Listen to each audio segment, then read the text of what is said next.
Yo, people, what's going on? Welcome back to the channel. Welcome back to Saeed TV. We are live for the front three with me, Hajj, and Tyrone. What are you telling me, man, man? What are you lot saying in the building? I'm all good, bro. I'm all good. Hope you're well. Ty, what are you saying, fam? Blessed, man. Seeing you 24 hours, 2 times in 24 hours is nice. Big up Saeed as well. Big up everyone in the chat already liking the video and the good comments, the good vibes. And yeah, man, looking forward to it, man. Good show as always. Gets the day up and started before midweek prem, man. Big week. Yeah, man. Big up, man. Big up to everybody who's locked in. You know what I'm saying to you? If you were here last night, you know what I mean? It got a bit mad last night. I think Hart was in the chat. You know what I mean? It was crazy last night, man. I wasn't even meant to go live.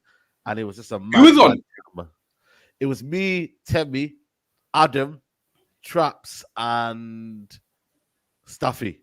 Okay, so you had a bit of a couple English mixed with the American, mixed Americans, man. You know what I mean? When they do that, you know what I mean? It's always crazy in there, man. So now it was a good chat, man. It was a good chat, proper good chat, man. Big up to Knowledge, man, as well. He's saying here, Ty passes to Hajj, who chips it into Saeed. Golazo, what a lovely goal. Listen, I think Hajj is the baller here, man. I think Hajj is the guy who's still I think he's got the technical ability. Yeah, man. But now, big up to everyone here. Make sure you lot smash the like button of the video. Subscribe to the channel if you're new. And yeah, man, listen. Obviously, the fallout continues and whatnot. It may be dead it did yesterday, but I feel like still people have their opinion. It's still a bit raw for a lot of people to take in. You get me, the news yesterday and whatnot. But I'll start with you, Tyrone, man. Rashford has obviously taken the slap on the wrist in terms of the wages, but he's in contention for the Wolves game. Like, where do you look at in terms of A, how swiftly it was done, but B, do you think it was the right decision or whatnot? Like, what's your opinions on that? Yeah, man, I'm mixed. I like the way it's been handled very quickly. I don't know if they've maybe learned from the Sancho situation as a whole and said, look, we need to just get things done and sorted out quicker sooner rather than later. Where do I stand? I like the fact that Rashford's apologized straight away and held his hand up and said, look, I know I'm in the wrong. The punishment is the punishment. I'm going to accept the disciplinary action. And I think that's all he can do because he shouldn't be in the squad for me on Thursday.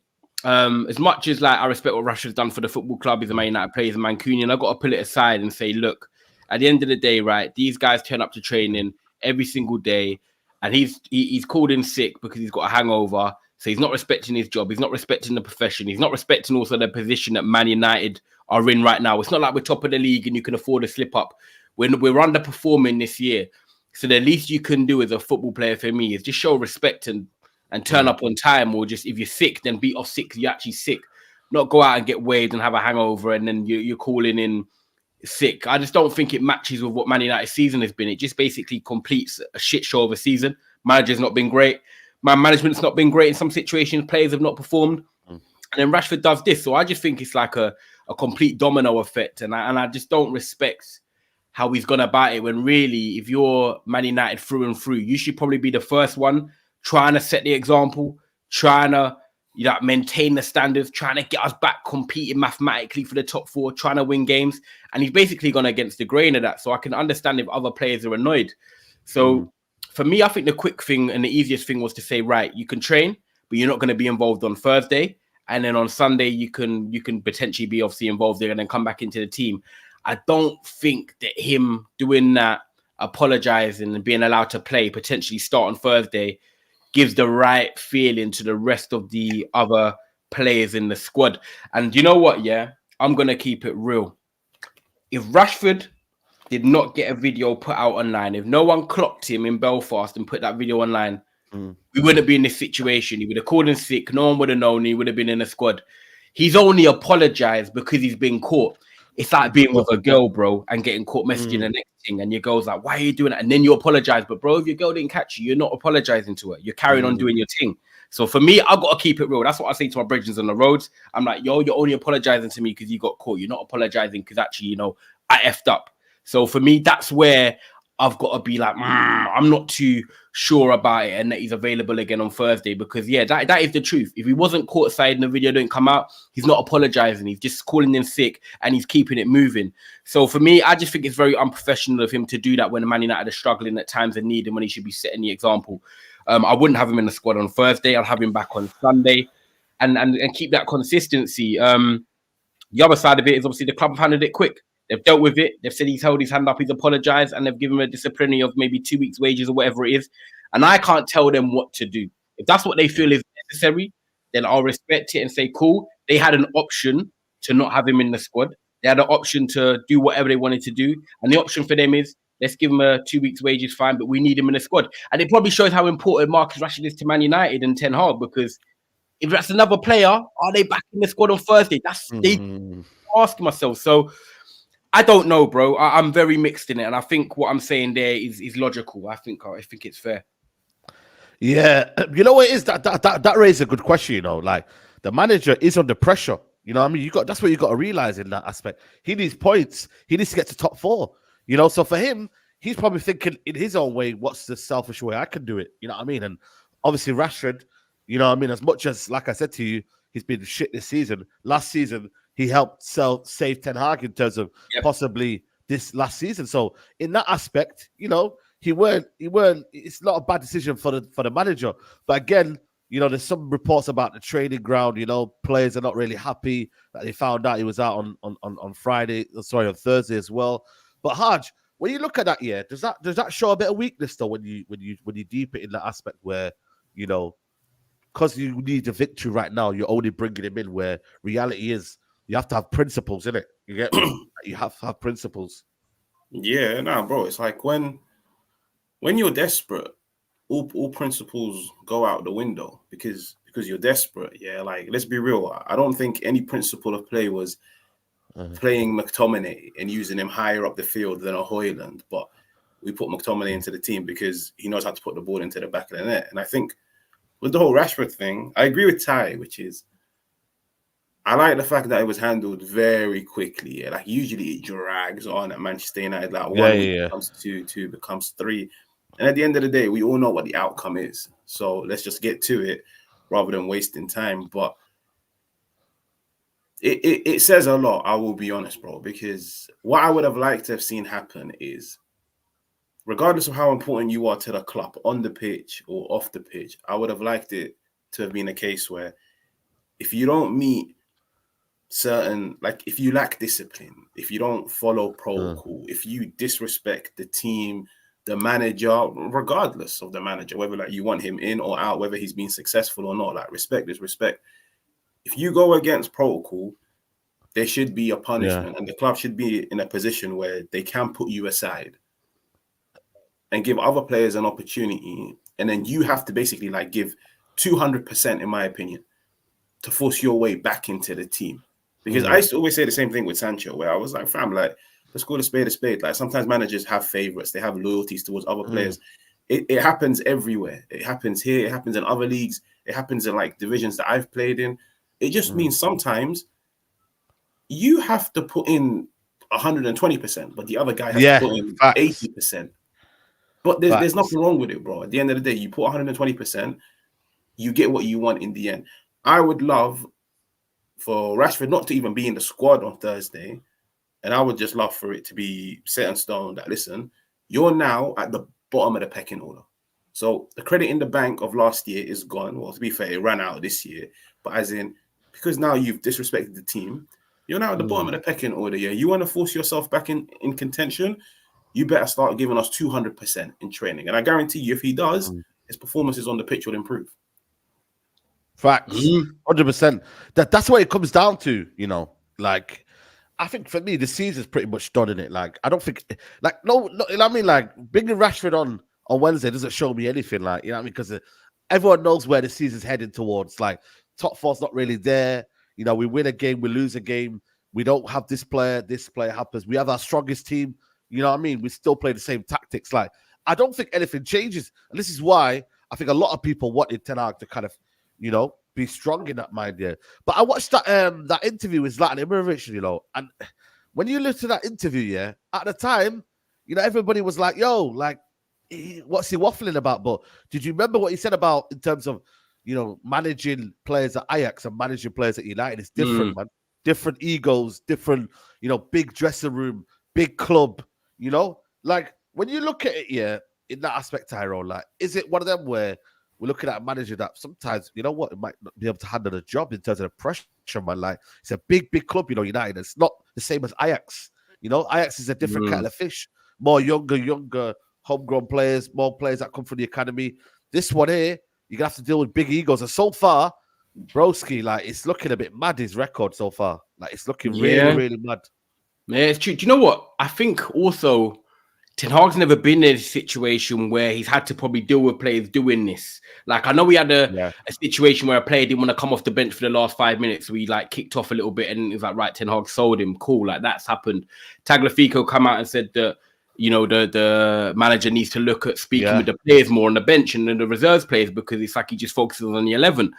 I feel like what's happened with Ten Hag is that he's come to Man United and the first 3 months of it was kind of brilliant in terms of we saw pre-season, we saw the way he was dealing with like stuff behind the scenes, the way he was speaking. He kind of had that like aura, that confidence, the way he'd even speak. I think like last year he had that all on lock. This year, the way he's answering press conferences, the way he's been cagey about the way he's like constructing himself. I feel like Ten Hag's lost a bit of himself. He's been challenged with Ronaldo. He's been challenging with the Maguire situation. He's had the Varane situation, Casemiro comments, Sancho, Rashford now. It seems to be like, I think Hajj might say it to me and him on a show when it was just me and him. And he said like every couple of months there's a situation with a player. Like it's never just a smooth ride. If it's not Rashford now, in 2 months there might be someone else now that's done something. So I just think it's a difficult one for Ten Hag because he's never been in that situation before. And results are not working either. And when you're trying to juggle results, transfers, players, the mentality, it becomes hard. And I think one thing that Ten Hag has struggled on, and this might be me reading from the outside, right? But I think his communication has not been the clearest. I think there's some messages that he says or what he's trying to deliver doesn't come out correct. And I just don't know if some people take him serious at times. And right now, I don't know if it's like a deer in headlights. Ten Hag wants to make it work. He wants to succeed. But the truth is, I've got to ask myself, does everyone at the club want him to succeed? Does everyone else in the club believe in him? I feel like he's got some of the players. I feel like the Martinez's, the Casemiros, the people with that sort of mentality, the Garnachos, I feel like they're behind him. But then I do question if some of the other players are still behind the manager. And once you're at a big club like this, you're not in the top four, you're out the Carabao, you're out the Champions League already. The faith goes. The faith goes. How hard is it to get them players back on side? And they always say at a football club, it's easier to get rid of a manager than it is to get rid of 6 or 7 or 8 of the players. And I want Ten Hag to turn it around, but it's becoming hard for me to see that he can turn it around. And this all comes into it with your question, performances. You know, the players not 100. Are they not with him fully? The results, Rashford's situation, the way he's handled it. There's going to be players that trade in today, and some of them are going to be cool with what happened with Rashford. Some of them might be his brethren to say, you know what, you hold your hands up, you made a mistake. Oh, we need you Thursday because we want you to like play and score and that. And there's going to be others that are like, yo, I'm not really, just because Rashford's on the most money or Rashford, I'm not feeling it. And bro, they're all human. These conversations are happening. It's not all just they're all eating dinner together and all cool. Some of them are going to their yards in the evening and chilling, and they're having their own discussions. Like, I'm not really feeling what's going on.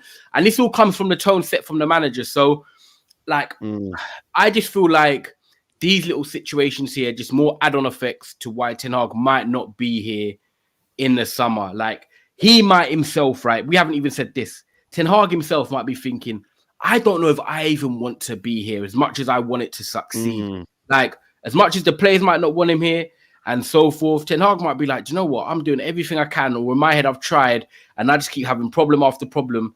And maybe I want to go to a Dortmund, or I want to go to a team like a Leverkusen if Xabi Alonso leaves and just rebuild myself again and have like a club that don't really have these issues.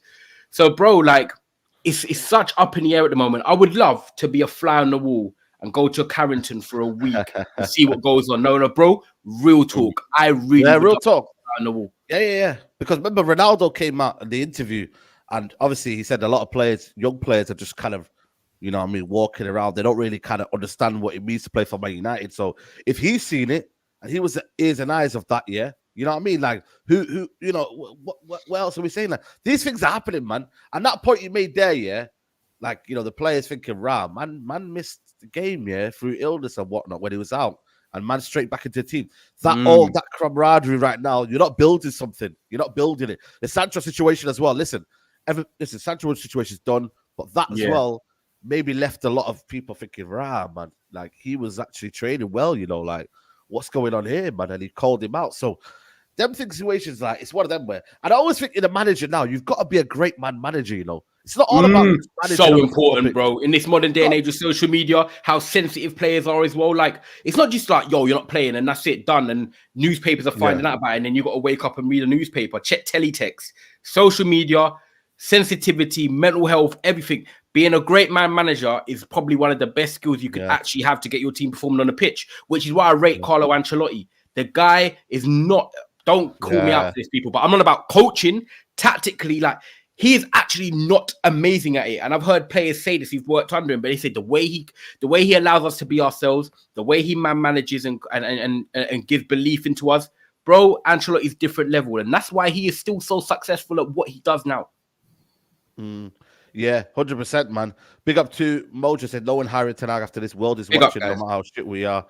Damage how rep to get a big club or decent club move.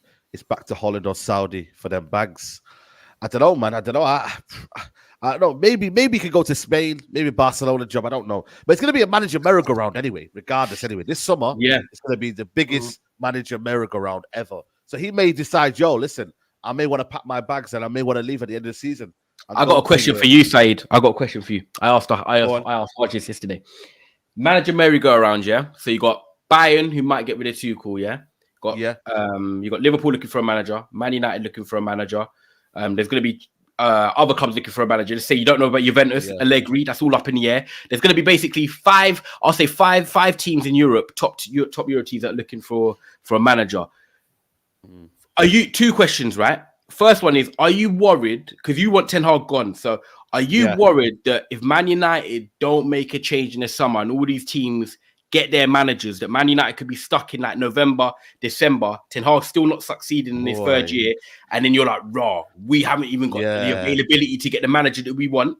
Yeah, that's my first one. So you worried about that? And my second one is, if we were to get a manager in the summer and we missed out on one, which manager out of all the ones that are retainable, which means realistically gettable, right, would you be losing out on the most? So answer both of them. The first one, are you worried about us not getting a manager? Massively worried, because I feel like for me, you then go into November, December, and the pool of, then you end up going for an interim. You don't end up going for a manager, because then nobody wants to leave in that area. So that's the first point. I'll be massively worried, because that means there's no planning involved. That means then the guy who's got the manager has to come in, has to wait till January to make signings, and you don't really make signings in January. So it's missed out on the whole January transfer window. Sorry, summer transfer window.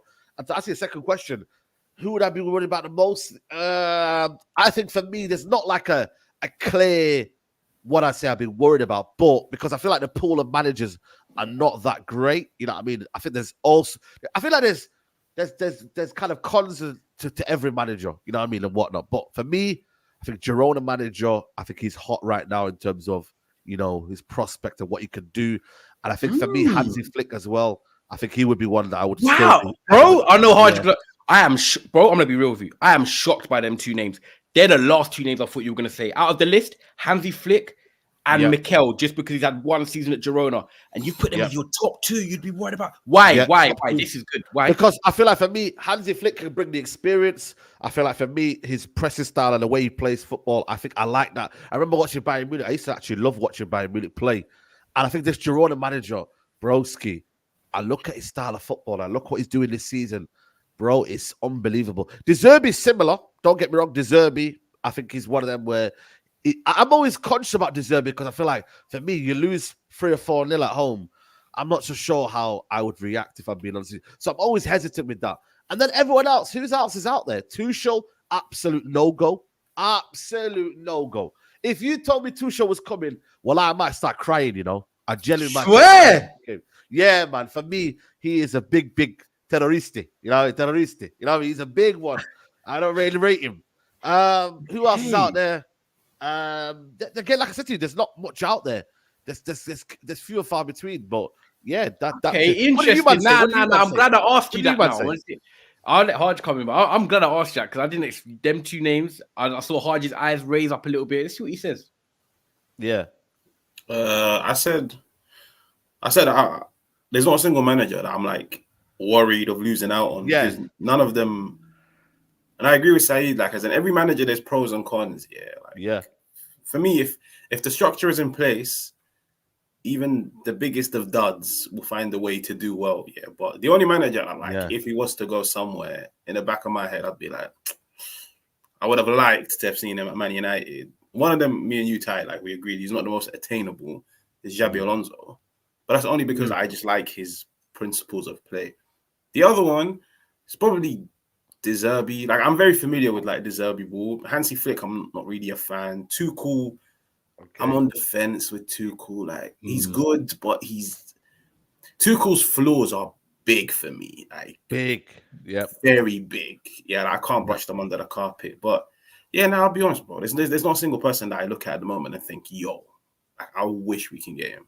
Besides Inzaghi, but he's I hear it. I think the one I said to Hajj yesterday that I feel has the, even though I'm not saying that I put him as my top choice, but in terms of the aura and I think the way he speaks and would be thriving on the bench as a Man United manager, I actually think it's Tuchel.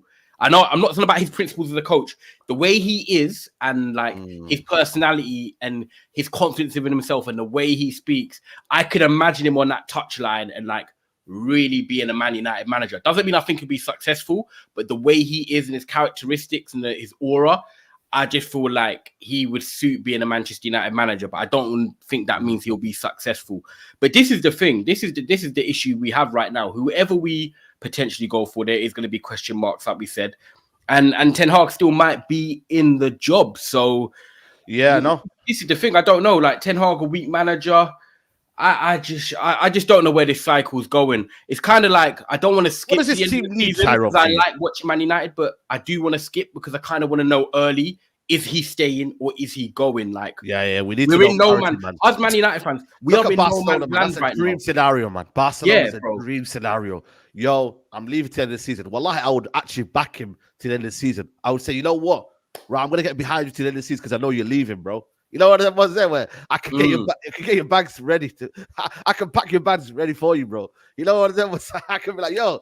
But you wouldn't want to go to Barcelona now because it's a shit show there. You wouldn't want to go. Yeah, that's true. It's not Barcelona that you're like, oh my god, you're getting a job at Barcelona. Like, even on TalkSport, the De Zerbi's the name that they're talking about in Barcelona yesterday. And like on TalkSport, they were saying it's mad, isn't it? When is it really like a massive step up for De Zerbi? Obviously, it's still Barcelona, but would you want to go to Barcelona at this point now when they're not really spending? The squad needs a revamp. Lewandowski's 36. Like, you got a Lamine Yamal at 16. You got midfielders that it's just not that, like, it's not the time that you want to be going Barcelona, especially if you're coming out of a club that you haven't succeeded in. I'll be real with you. Yeah.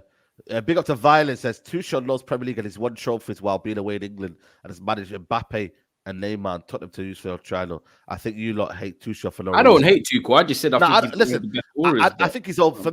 I think for me, I can see why you think he's overrated though. Yeah. I think for me, he won the Champions League, but I look at his Premier League input and I'm like, yo, he was playing Sterling at wing back.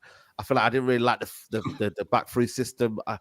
Even Chelsea fans were complaining about his style of football. Very, very pragmatic. Yeah. Very, very sometimes defensive, a bit cautious defending. So I feel like in that aspect, I just don't really like that in that regard. The same with Nagelsmann. Done his thing at Leipzig, went to Bayern, went to PSG, didn't quite set the room on fire. So now people have got questions about Nagelsmann and what he would do after the Euros. And he's another coach that, like, if you take him, you're like, but every time you stepped up, you've not quite. This is the issue, man. This is the issue. Yeah, but you know it is. Whoever steps into the job Old Trafford has got to be a strong character, and it's got to take out a lot of these players, man. These players for me, like, I want to see a clean slate of a way we play, man. Like, I want to see a style where you could know, like with Ten Hag right now, even though people say he's not got his fully squad in there, he'll still add in a Wan-Bissaka in there, and then add that player in there, and then expect to play his way. And I'm like, it don't work like that. And also the fact that he don't have a style of play that he wants to play. He don't have his Ten Hag way because he said he wanted to do that. So it's almost as if we're kind of wasting our time. Really, let's be honest. We are all wasting our time here because I don't think we're having that in that regards.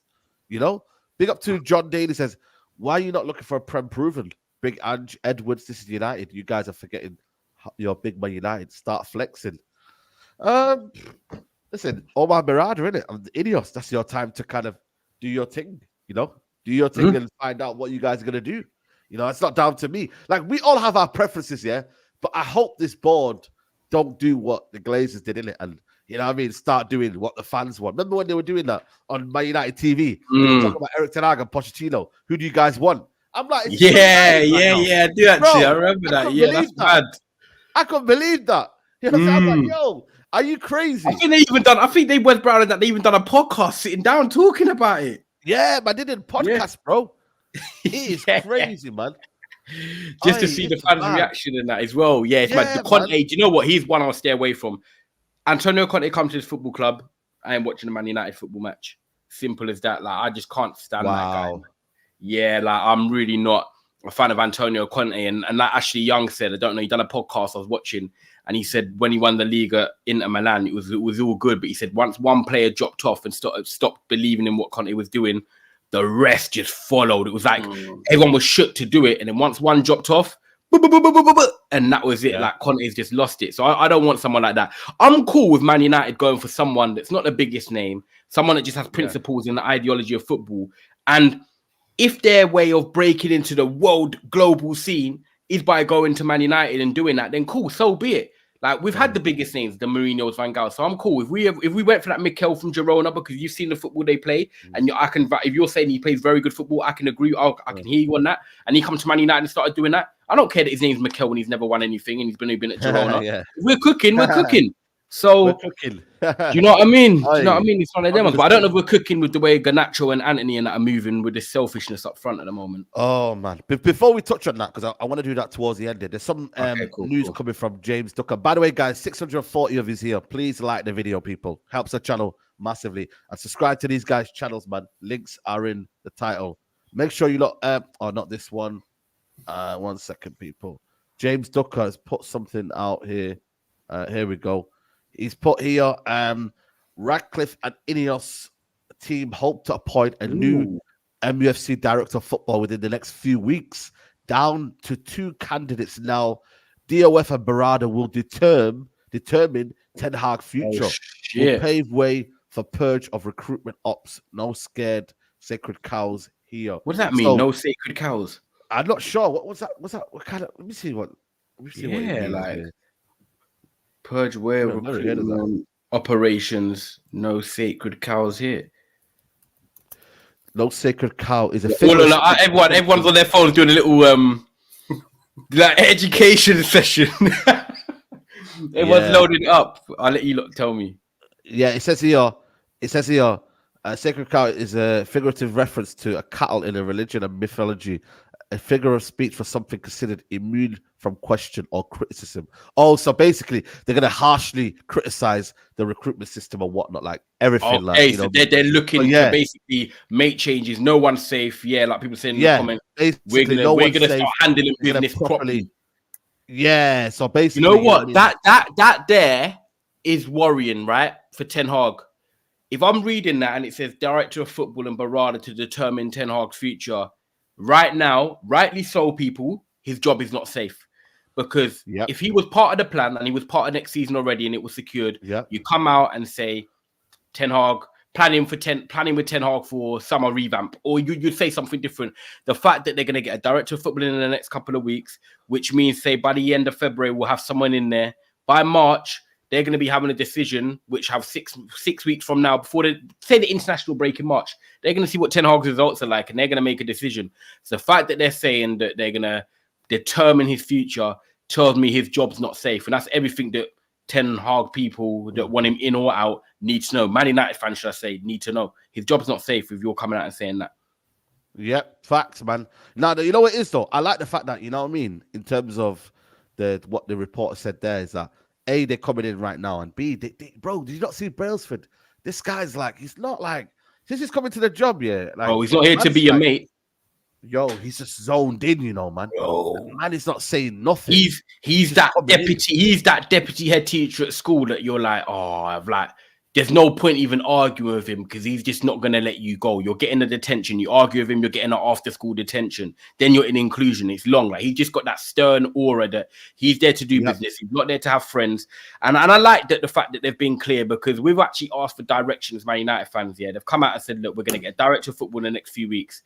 And then Barada and that director of football are going to look and plan. So without doing anything, they're telling us what they're planning to do. I can respect that. That's more than I've got out of Glazers in the last 3 years.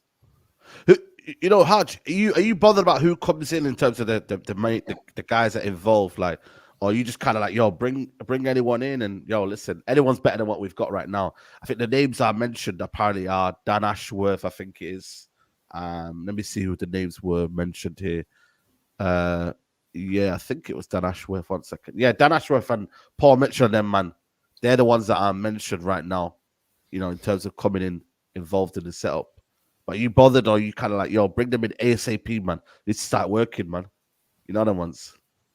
I'd probably, you know what I would do if it was down to me? I would probably appoint them, but I wouldn't, like, regardless, because some of them, what they've done in the game is very respectable. Like Dan Ashworth, what he's done at Newcastle, Brighton, from the Paul Mitchells, like what he's done at Leipzig and Monaco.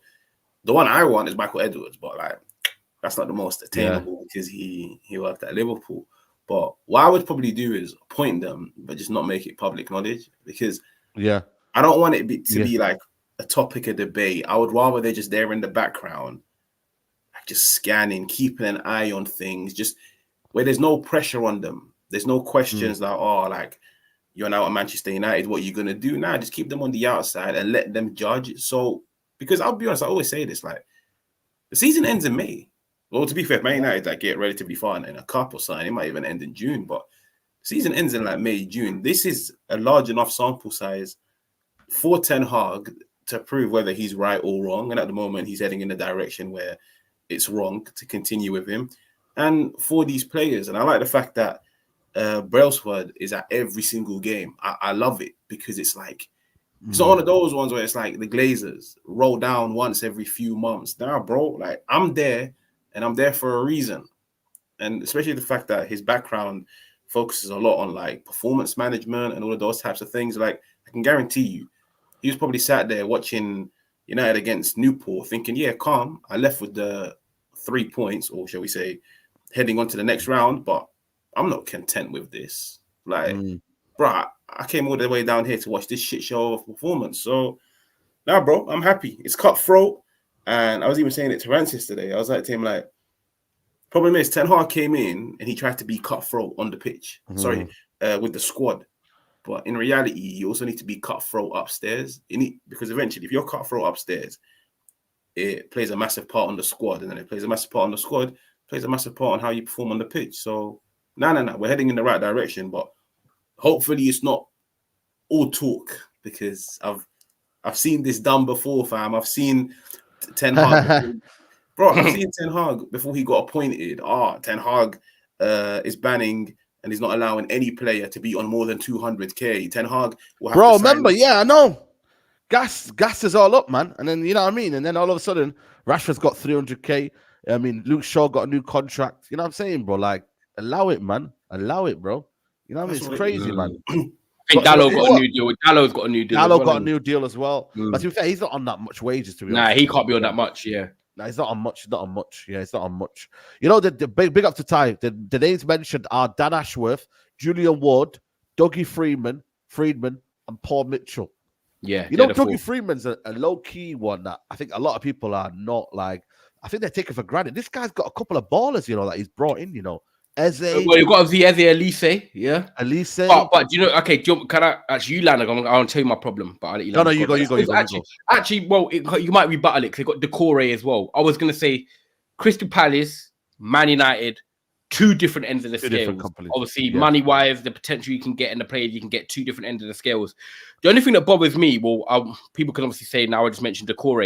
I was gonna say, like, I'm cool with getting some English players, right? But I'm not the type of fan that I want to see like an English Man United. Like, no disrespect. Obviously, I'm British myself. I'm cool with getting 3 or 4 of the best in the British because they understand the Premier League and that. But I like my overseas talent from Brazil, Argentina, France, them sort of leagues, the German, the Bundesliga. Like, you know what I mean? I want a mix of talent. And have Dougie Freedman, and I don't know, but has Dougie Freedman got the ability and the skills to access that market? That's what I don't know. Dan Ashworth, I know that Brighton, they done their thing. They got overseas talent in mix with British. They can do that. Paul Mitchell, been at Monaco, been at Leipzig. They can do that. They've got contacts. They know what they're doing.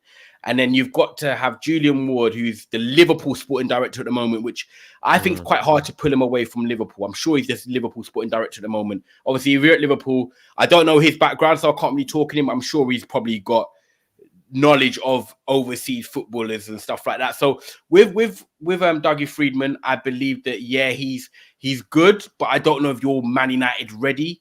He's left now then. So I don't know if he's good, but he's Man United ready. Dan Ashworth and Paul Mitchell just seems to be. That's where you're gonna have a lot of money to take him away from Newcastle now. Yeah, this is it. Yeah. So it comes down to what they want to pay. It comes down to what they want to do. You know what I mean? So I think it's very, very. Do you have a preference? Do you man have a preference in order, like 1 to 4 of them?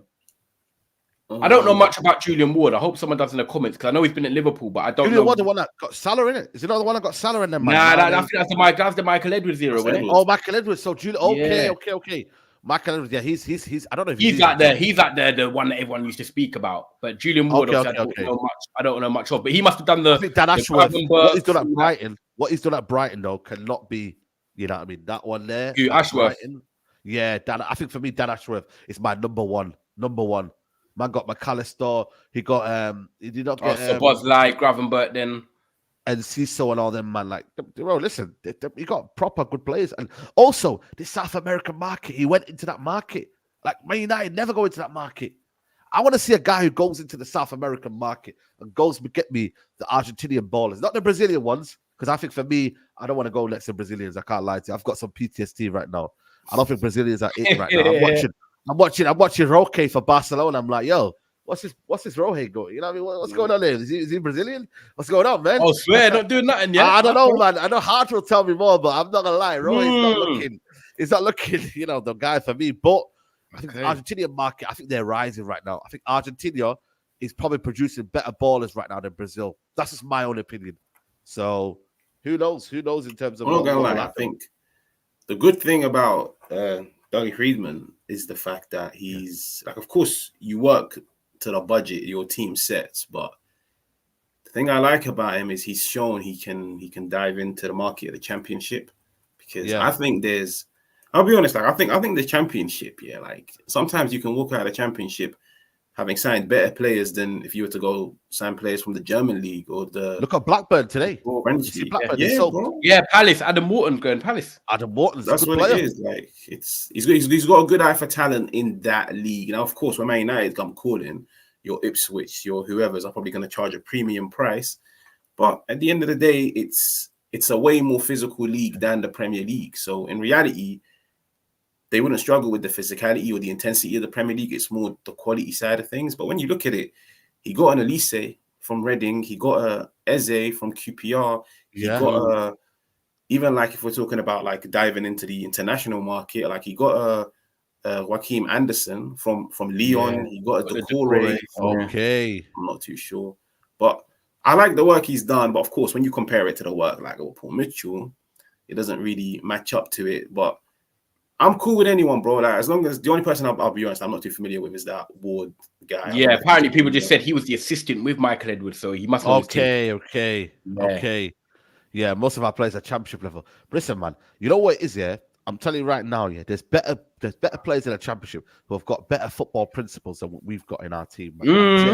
Like yesterday, yeah, I had United fans in my chat saying, "Oh, you want Matoma last season? They had a Rashford."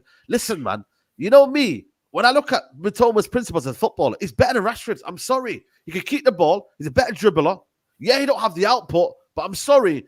I'm looking at players right now that have got core principles. United fans are just obsessed with goals. Like, I get it. Goals make football matches and they get results, but ultimately, some of them are selfish in the way they do it. I want team players. I want people that make other players better. That's what I want. And this idea that we keep Rashford and whatnot. I just want to see players that look out for each other, pass for each other, and we're a technical team. Look at Kobe Mino every single time. Like, he's not forcing it. I can tell he's a good footballer. He doesn't want the glory. Pass and move, pass and move, pass and move. Then at Iqbal, when he was here, pass and move. Yeah, I want players that just pass and move. I'm looking at Angel Gomez now for Lille. Bro, Lille, the guy is still balling out for Lille. Pass and move. So, I don't know. I just think for me, the way we need to see football right now, and fair play to Crystal Palace, they'll end up selling him for what? 60, 70 million in a couple of years' time. I don't know how much he'll go for, but they'll end up selling him soon after 1 or 2 years. So, yeah, man, I just want to see. And also, like, if we did get Dougie Freeman, it throws in the equation that if we wanted to look at an Eze or Elise, they're probably more gettable because a lot of people have been screaming for Eze. And if Elise goes, I mean, if Freeman goes to Man United and Man United want to go for Elise, then it gives us a bit of a bargaining chip that, yo, look, I've worked with you. I've got you here. I've got you your new contract at Palace and your clause this summer just gone. So, yeah, Dougie Freeman is one of them ones that, like, maybe, like I said about Mikel from Girona, same for the sporting director role. You've been at Palace, but if you're not going to get your lucky chance or you get your break at a big club and show yourself, then how will we ever know? So maybe if it's at Man United that he can show himself, then cool, so be it. But then if it backfired and we're like, what is going on? If we got Dougie Freeman and Asman are cussing, then I'll be like, look, I did tell you that, you know, it might be Freedman hype. Exactly. So that's why Paul Mitchell and Ashworth, for me, I think they're a bit more proven in what we're looking to do right now. And I reckon they would work with Brailsford as well. I just feel like Ashworth and Paul Mitchell and Brailsford and these guys, they just look like they just all got it. They've all got something. Yeah. Do you know what I mean? They all got rather than Freedman, with Freedman coming in and it's like, oh, you're my bosses. Like, oh, all right, I'll do everything you say. Like, I don't want that. I want man that are all in the boardroom and they can back their point. The only thing that, sorry to cut you off. The only thing with Mitchell is his last two roles are a bit, man. Yeah, where was he at? Monaco, wasn't it? No, was he at Monaco? Was it? Monaco, bro. Was it Monaco, the last job? What did he do over there? What was his role over there? Where was it before didn't that? Really do much. Yeah, Monaco didn't do that great. I can't remember where he was before. I'm certain he's the one that brought in the Badger Shields, the Sassy. Oh, is it? There's a few other players that I forgot their name. Like Vanderson and that. He done all right at Monaco. Like, he had a little stint at Tottenham as well. Yeah, he done well at Tottenham and Southampton. Tottenham was good. And Leipzig. And Leipzig I liked as well. Yeah, I think he was the one who done the whole Tchouameni. I'm certain he done Tchouameni. Is he part of this one as well? I thought he left before this one. Is he? No, he's part of this one. Lema. Yeah, correct. Yeah, Tchouameni at Monaco as well. Did they buy him? Or is he part of the? Okay. So maybe I've read that wrong then. Okay, I thought he left before they got this group of players. Okay. Right, because I thought he was out of a job. You know, when Ragnick was here, what was that, 2021, 2020? I thought he was out of a job then, but he was still here. Okay, and to be fair, that's a good little batch of players there, you know, to be fair. Yeah, that's what I'm saying. And also, you always maintain them contacts. Do you know what I mean? It's like you build them up with them clubs and, like, people will give you the inside about people coming through and stuff. And that's what I mean. Like, you've got that proven knowledge. But then again, I don't know. Do you know what? It's actually magic. I think this guy's got a lot to say, you know. This guy here, Brailsford. Yeah, I think a lot of people are underestimating his power at United, you know. I really, really do. I think he's got a lot to say, you know. He's in every shot. I think he's there for performance analysis. Like, he's there to, like, the ears and eyes. Like, you know, it's like a basic, you know, when someone comes in and they're overseeing the classroom, there's always someone that wants to check over you and whatnot. Like, I used to have that as well, where people would assess the way I would teach and whatnot. Yeah, they're walking up and down the corridor, like, looking through the window. Looking through the windows, and they're like, yo, what's he doing? Like, is this going on all right? And then they'll be fluffing their little keys around, you know. The keys. The keys, man. Keys to every room, bro. You know. I love keys that. To every room, bro. Like, I'm like, yo, like, how did you get in here, man? But, like, that's what it is, bro. And Brailsford, I like him because we need a madman, bro. We need a madman. Like, we don't have any madmans in this thing, man. So who knows, man? Who knows? But going back to the team, we got Wolves on the weekend. Yeah, is there anything that is really bothering you right now about this team? Let's dissect this team. Yeah, what's really bothering you, Mandem, about this team right now in terms of personnel, in terms of rhythm, in terms of just the way we play, attacking wise? Like, what irks you? Like, I'll start with you, Hajj. Yeah? Let me tell me this is therapy right now. Yeah, what's bothering you right now? I think number one thing that really annoys me is the fact I think the quality across the pitch is lacking. It's bad, and especially when you bear in mind 400 million spent. Like if this was at the start, I'd be like, calm, bro. 400 million spent. Like me, I'm not a coach, but I could literally chef up a better squad than 400 million than Manchester United have done. So I think the quality is annoying because it's just sometimes you're watching players and it's like you're watching them and you're like, what I want you to do, I just know you can't do it. But I have to watch you 90 minutes after 90 minutes. So watch you run into players, watch you smash crosses out of play. And I'm like, you can't do anything. But it's like, bro, I still have to sit down and watch you, man. So I'll definitely say the quality on show is very poor for a Man United team. But for me, besides that, bro, structure, like it's such a flawed setup. It's just so flawed. Like it's so easy to play through. And funny enough, like we commit so many bodies forward, and you'd probably think, cool, we should be poor defensively, but good offensively. Nah, bro. Sometimes having too many bodies in attack is not a good thing. It's not as good as it might look on paper, especially when you've got brain dead footballers. Like when you look at Manchester City, funny enough, and they push so many bodies forward, it works for them because they look for one another. They pass the ball to one another. They make the pitch big. When you look at Man United, it's like we've got so many players in attack, but it's like we make the pitch small in a sense because like we're running into, bro. I'm seeing times where like a pass is made and it's like two players go for it, and I'm like why? Why are both of you going for the same ball? Like players are taking the ball off one another, and I'm just like, for me, structure, quality, those are the things that probably drive me the most crazy. Yeah, you know what? You know what's mad as well? Yeah, that game against Newport, all we did was really, like, let's be honest, man, we just spammed the ball onto the wings, man. Like, let's be honest, there wasn't really no style of playing, man. Like, it was literally, everybody's getting the box, play that ball to Garnacho. He was the quickest, get the ball in. Anthony, it slows the game down because he ended up cutting back.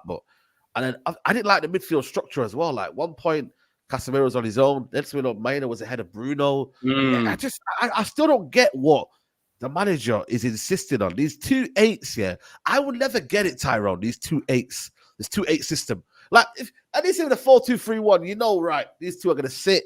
You know what I mean? You got the guy attacking, it's going to be forward. Like, and then you may get the odd time where, the one that's sitting might go and help out. But right now, I just don't see what that midfield is all about, man. It's just, and against Wolves, man, they got Belgrade. He's very, very good. They got Lemina. Watch out. People don't rate this Lemina, He's always been on the periphery of a decent player, but he's never made to that next level. Bro, on his day, he's physical, he's aggressive, and I'm worried about that day, Lemina, Belgrade, who else is in that I worry about Molineux every year, Boyle's I'll be honest with you. Yeah, I worry about Molineux every year, and I think with Neto coming back into rhythm now, got a start on the weekend, got his goal, I think is a dangerous threat, especially in transition when we lose the ball as we always do, giving the ball away and teams can break on us. Matthias Cunha, I'm a big fan of Cunha. When we were linked to him last summer, January window, it was Weghorst, Cunha and stuff like that. Oh my God, I wish he got Cunha because I liked him at Hertha Berlin.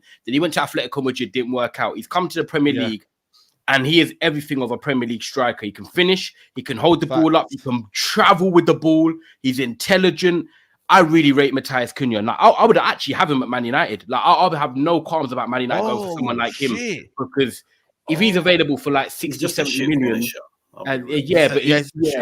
working. But the way we are, I just feel like I would take a Cunha as like a second striker if that was one of the players we were looking at as an all-round player. But for me, my worry is the 4-2-3-1 is what we should go back to. I'm glad you brought that up. Yeah. I'm not with this 4-3-3. Go back to what was successful last year. You played a pragmatic, more 4-2-3-1. Bruno was in near 10. He was able to operate in them areas and do what he was doing. And you got Mainu and Casemiro sitting.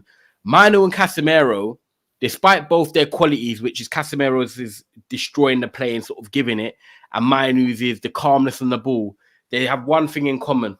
And that's that they can't hold the midfield down alone. They don't have the legs. Mainu has a lot of technical ability and a lot of passing qualities.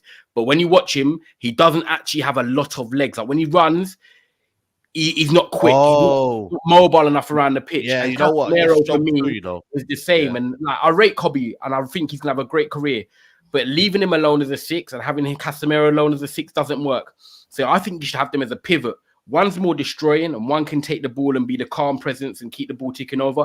And Bruno then has the freedom to do what he wants across the 10 roll. He can drift left, he can drift right, he can drift central. Because I feel like Bruno is the type of player that when you play him as an 8, he's basically limited because he has to play either left 8 or right 8. And he's that type of player that, like, he likes to just run around and sort of have that freedom to do what he wants. And sometimes it works in games and sometimes it doesn't. But I think it's a detriment to Man United when you play Bruno as an 8 because you're limiting what Bruno does. And limiting Bruno only makes Man United worse. So have a pivot and have Bruno just doing what the hell he wants up there because that's his area and no one's going in there. So that's what I would change. 4-2-3-1 over 4-3-3. I'll big up Ryan. And then what I don't like is obviously the wingers. If I'm honest with you, I think we need 2 new wingers. I put a tweet out after the game against Newport. I'm done with seeing Anthony, and Garnacho for me is a squad player. He's 19 years of age, and yes, he's got a lot of time on his hands, and I respect that. But I'd rather Garnacho be coming off the bench against tired legs. I like that he's been okay playing on the right, and he can play on the left. And I like that. Having variety to your game makes you a very good squad player. But Man United, for me, need a left winger now. Because Marcus Rashford, I think personally for his career, I said that he needs to move on. And that's not because I don't rate Rashford. It's just I think it's come to an end, the cycle. So I need another left winger and I need a right winger. So I want 2 new wingers, bro. I'm Hoyland calling out Garnacho literally summed up my frustration through the TV. Facts. Yeah. You know what's mad though when you say that, because I was speaking to on the debate show on Saturday and I was like, wingers is not my priority. But then when I actually deep it, like, am I willing to sit again next season and watch Garnacho become the vocal point? That's why I tweeted. Can you watch Garnacho and Anthony in that again next season? Yeah. Can I watch it again, man? I'm not sure if I could, bro. But then again, it's like I think the midfield needs surgery. I genuinely do. I think the midfield, if Casemiro ends up leaving, you need to hold midfielder. I think we need Eriksen needs to go for me. This summer, I would let Eriksen go. Who else is in there, that midfield? McTominay, I would let go. McTominay, I would let go. Who else is in the midfield? That's it. No. Don't say who. I'll ask you. I'll make it easier for you. It's who you're keeping. Then you just get rid of the rest. You're keeping Kobe. Bruno probably stayed. We've already said our thoughts on him. He's probably got 1 more year. Casemiro either going to stay or go, but I don't mind if he stays. I don't mind. I forgot him, man. Oh my God! Placed him blood clot mount. I forgot him. Wallahi, I forgot him. I still don't understand. Even if we have the strongest midfield ever, how Bruno Fernandes and Mason Mount fit together. I still, to me, don't understand it, guys. I'm sorry.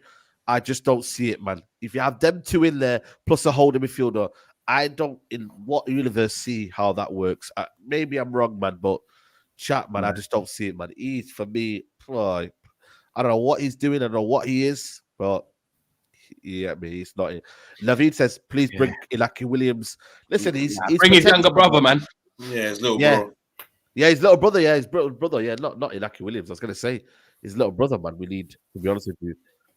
I like Z's comment. Hajj said this to me the other day. Or was it you, Said? One of you two said to me on one of our individual shows, you'd go back in for De Jong.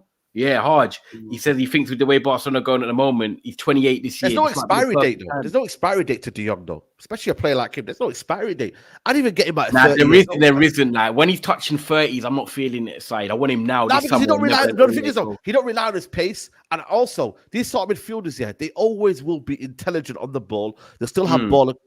It's like, it's not about legs for me, about certain players like that. For him, I look at him and I'm like, I see players like Tyrone. Tyrone. He plays. Martin Tyrone. Yeah. I don't know about Dutch midfielders yet, but sometimes I feel like they don't lose that. I mean, they still have it. Look at Danny Blend still playing in the Tyrone league. They don't lose that. I feel like their intelligence helps them a long way, man. And it somehow for me, like, I don't know, man. With Brazilians, they maybe fall off and whatnot. But Dutch players, I don't know, man. I just think something about Dutch players that they just keep on finding a way to keep resurrecting their careers and keep going at the highest level, man. That's just the way I kind of look at it for me. So, do we get him? I'm not sure, but then again, I look at midfield market and I'm like, it's not looking great anyway, man. The midfield market I think for me, it used to be good, but now I'm like, give me a midfielder in your head right now that you want. I'm talking about central midfielder. One central midfielder in your head right now. Not attainable or like realistic or not? It has to be realistic. Realistic. I'm talking about midfield. This is more attacking midfielder. Florian Wirtz, yeah, he can play in the 8 role, but he's more attacking. Okay, more, you're talking about more number 6y type. no, number 6, Six number or 6 or eight. number 8. 6 or 8. Yeah, 6 or 6 8. or 8. Yeah. Well, Zubimendi's a good shout. Yeah, that's a good Zubimendi, yeah. I like what's his name. I like Coop Miners from Atalanta. 2019. Yeah, I like Coop Hold on Miners. here, man. 2019, yo. Coop Miners still around, yo. He's at Atalanta, innit? Yeah. No, Saeed, I think you're thinking of the other Coop Miners. This one is like relatively young. Like, wait, which one you on? I'm on about the one for Atlanta. Yeah. He's like what? He's not in his 30s. No. I was saying, is it still like, because obviously we were meant to get him 25, 25 now. Yeah, he's 25. I know he's still young, but obviously we missed out on him. But yeah, he's still 25 to be fair. Yeah. Is he part of the Dutch national team in terms of like first team or is he more like is he still not broke through and that or? I don't think he's fully broke through, but I think he's in the squad. From what I've seen, he hasn't really broken through. But I like him because I don't even think he'll cost that much, and like his skill set is definitely something we can make with. If not him, like if it was down to me and you said to me like, yo, you've only got like what 50, 60 million, go out and sign like 2 players that are attainable, but that you think would actually improve this team. Probably get a Coop Miners and probably go like get some Ardzik from like Udinese. But that's like, I'm not gonna lie, I've got like a bias towards that player. Okay, yeah, that's what De Zerbi was as well, wasn't it? De Zerbi, yeah. Nah, a lot of teams are looking at him at the moment. I think Inter wanted him in the summer. I think Medical, Juve are now looking at him. Napoli are now looking at him. He's like up and coming. I think he's Serbian, but he's cold. Like, he's good. Bro, I don't know what we're getting, man, but ultimately, yeah, I mean, we need to get something, man. You get me? Like, I think the one as well. There's a couple in the Italian league. I think Barella for me. I've always mentioned Barella, man.